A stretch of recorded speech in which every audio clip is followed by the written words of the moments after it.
November म्हणजे क्रांती ज्योती महात्मा ज्योतिराव फुले यांची पुण्यतिथी। आपण पुण्यतिथी का सेलिब्रेट करतो, का साजरी करतो?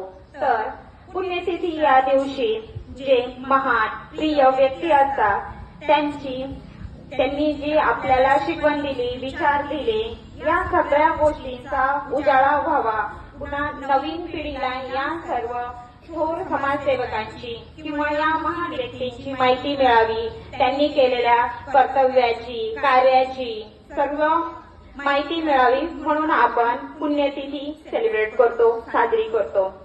महात्मा ज्योतिराव फुले हे महाराष्ट्रातील थोर समाज सुधारक, विचारवंत, महान असे लेखक होते। त्यांचा जन्म 11 एप्रिल 1827 रोजी झाला।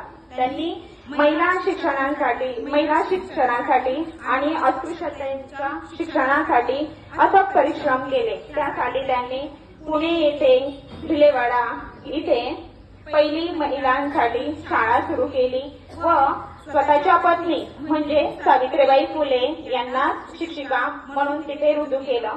त्या शिकलेल्या नव्हत्या, परंतु सुरुवात त्यांनी आपल्या पत्नीपासून केली। पुढे त्यांनी सत्यशोधक समाजाची स्थापना केली।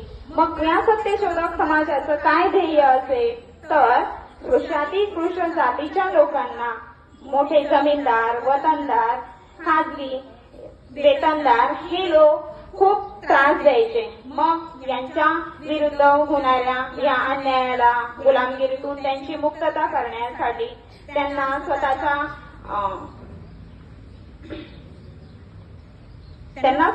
स्वतःच्या हक्कांची जाणीव करून देण्यासाठी या समाजाने अथक परिश्रम घेतले।